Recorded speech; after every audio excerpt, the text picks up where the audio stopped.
उपस्थित सभी अभिभावकों को से निवेदन अपने अपने स्थान पे बैठे रहे। मंत्री जी का आशीर्वचन प्राप्त होगा, उसके बाद दो कार्यक्रम और शेष भोजन लेकर के जाना है।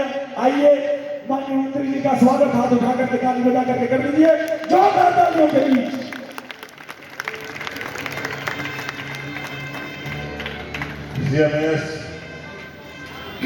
इंटरनेशनल स्कूल के दूसरे वार्षिक उत्सव में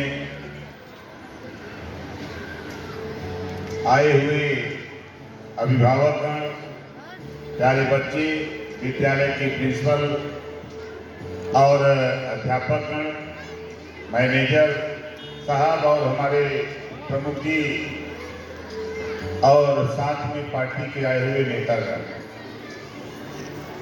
मैं बैठ करके बहुत गूंज रहा था, सोच भी रहा था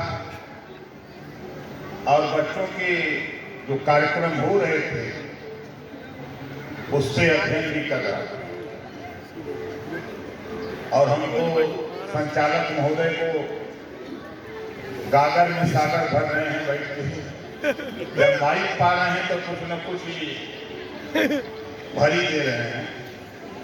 खैर, हमको बहुत कुछ नहीं कहना है, हम इतने आए हुए अभिभावक साथी हैं, हमारे पिता तो बुजुर्ग हैं, माताएं हैं, बहनें हैं, नौजवान हैं। मैं उनसे इतना कहूंगा कि देखो भाई, मैं तो गौतम बुद्ध जी को पढ़ा।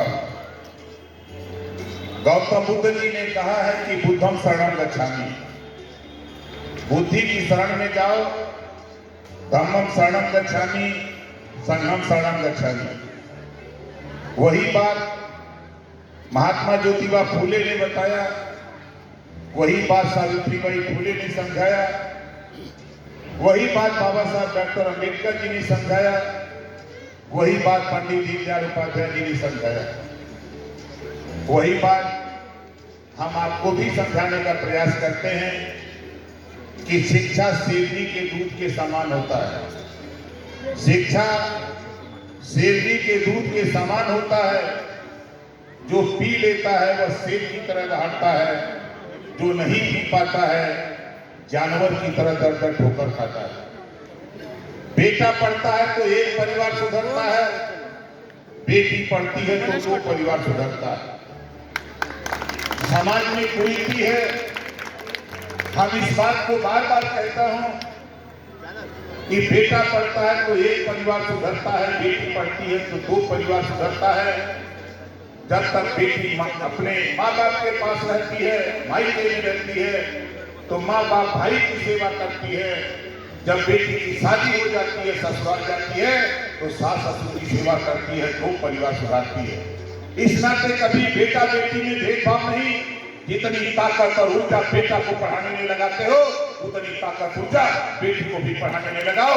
आज आपके साथ एक छोटी सी बच्ची ने प्रस्तुति दिया, हमारे प्रचार प्रिंसिपल साहब ने यहाँ दिखाया, इस विद्यालय ने दिखाया।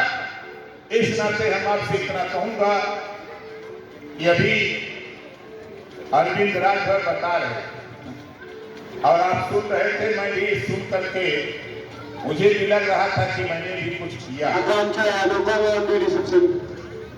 मैंने कुछ किया है।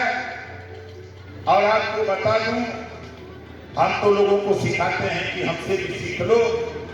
मैं बहुत गरीब परिवार में पैदा हूं, बहुत गरीब परिवार में पैदा हूं। कपड़ा दूसरे का मांग करके पहन के पढ़ने गया हूं, पढ़ा हूं, किताब मांग के पढ़ा हूं, फीस नहीं अटी। खुद पढ़ने के लिए तो ऑटो रिक्शा रात को चलाता था और दिन में विद्यालय जाता था, वो काम किया हूं।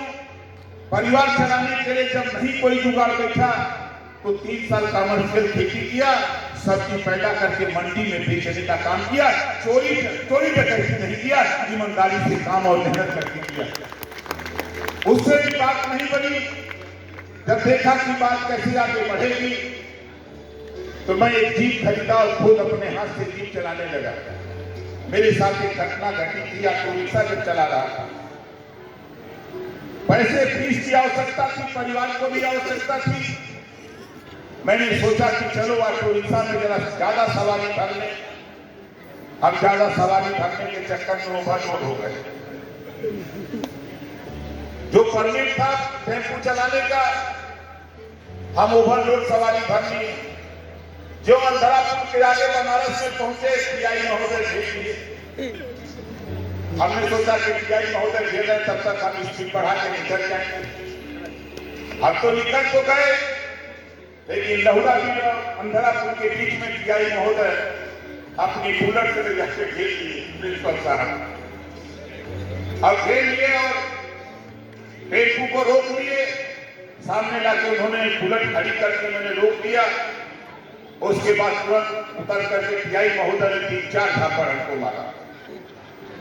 अब आपको आश्चर्य लगेगा कि ये नेता मंत्री ऐसे क्यों बोलता है। जब वो मारा तो मैं उतर के खड़ा हो गया, खबरदार, मुझे ग्रेजुएशन कर रहा हूँ, फीस नहीं अट रही है। टीआई महोदय, मैं टेम्पो चलाता हूँ, खिलवाड़ नहीं करता हूँ, चोरी डकैती नहीं करता हूँ। आज के बाद दोबारा किसी नौजवान के ऊपर हाथ मत उठाना।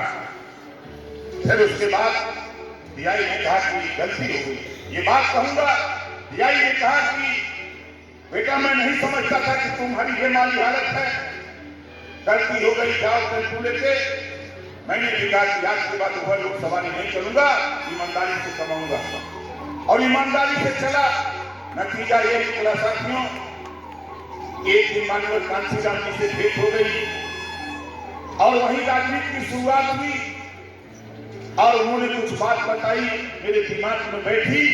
मैंने भी प्रण किया कि राजनीति करूंगा तो मन से करूंगा।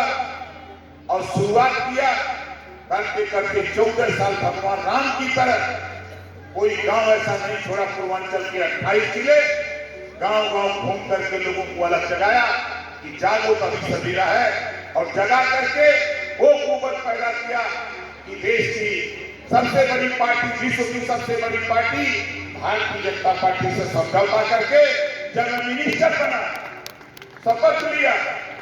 शपथ लेने के 1 घंटे के अंदर मैंने बनारस पहले अपने डीएम को, एसपी को फोन किया कि जरा बनारस में पता लगाओ। नाम मैंने नोट किया था उस टीआई का, नोट किया था टीआई का नाम। मैंने पता लगवाया तो पता लगा इलाहाबाद का वो टीआई था, रिटायर हो गया। मैंने कहा प्रोटोकॉल बनवाओ, मैं जाऊंगा उसके घर। और प्रोटोकॉल जब उसके घर पहुंचा तो घबरा उठा कि जान पहचान मंत्री मेरे घर कैसे बन गया मेहमान। लेकिन साथ ही मैं जब प्रोटोकॉल